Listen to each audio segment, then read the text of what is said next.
Alright, time to put some refrigerant in there. We're on the high side. By the manual, there was a procedure of using and shorting out pins on here.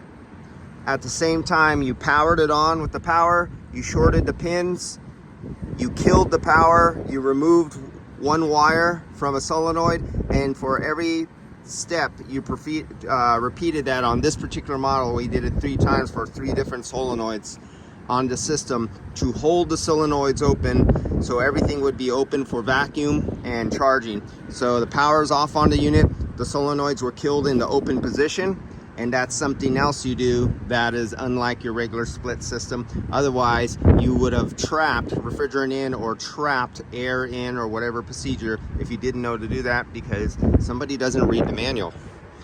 All right, let's open this guy up.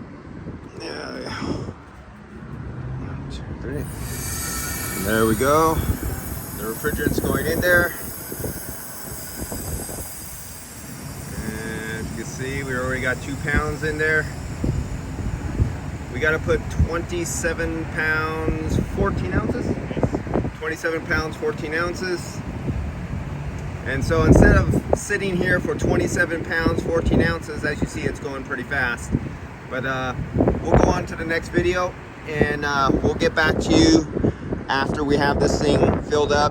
Then I think the procedure, we have to turn it on and let it rest for a few hours with the heaters on the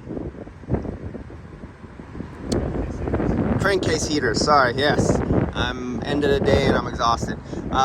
Crankcase heaters, and then after 12 hours, kick it on, and we'll be in startup tomorrow. All right, see you guys.